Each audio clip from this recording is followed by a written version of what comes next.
बिस्मिल्लाहिर्रहमानिर्रहीम लाखों दरूद सलाम हज़रत मोहम्मद मुस्तफ़ा सल्लल्लाहु अलैहि वसल्लम और उनकी अहले बैत अतखार पर। अस्सलाम वालेकुम दोस्तों, न्यूज़ पैलेस के नाल सैयद इबरार नकवी तुहाडी खिदमत विच हाज़र है। दोस्तों, शाम तो पहले मैं एक रिपोर्ट जारी की जिहड़ी कि मेरे नोटिस दे विच आया सी कि बई हालात नॉर्मल ने, तो उस टाइम है भी नॉर्मल सन। ये अचानक पानी बढ़ जाना कोई बड़ी गल नहीं है।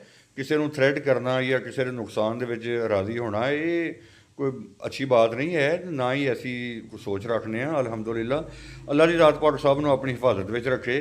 तो शाम 6 बजे तो बाद पानी जिहड़ा ना वो वधना शुरू हो गया। मनावर तवी दे विच पानी आया तो कोई हैड मराला 90,000 सी शाम तो पहले, जिस टाइम मैं रिपोर्ट जारी की है। शाम तो बाद जनाब वो पानी वध गया जी, वो 1,30,000 हो गया वे। फिर उस बाद अगली रिपोर्ट दे विच फिर पानी वधिया। फिर 8 बजे जी रिपोर्ट हुण मैं जारी कर रहा वां, ये अप स्ट्रीम चल रहा है 1,51,170 तो डाउन स्ट्रीम चल रहा है 1,49,677 क्यूसक। तो अगली जी रिपोर्ट चल रही है जनाब हैड हन की, अप स्ट्रीम 1,20,887 तो डाउन स्ट्रीम 1,20,887।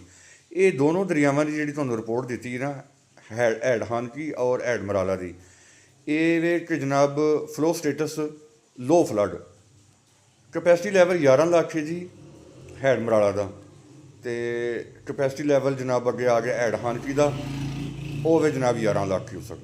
तो अल्लाह की ज़ात पाक खैर करे।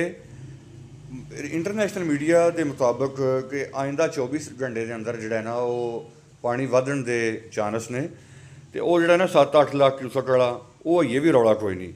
तो अल्लाह की ज़ात पाक खैर करे। हर घंटे बाद न्यूज़ पैलेस तो तुहानूं जनाब अपडेट देंगे। अल्लाह की ज़ात पाक तुहाडी सब की खैर करे, सब की हिफाजत फरमाए।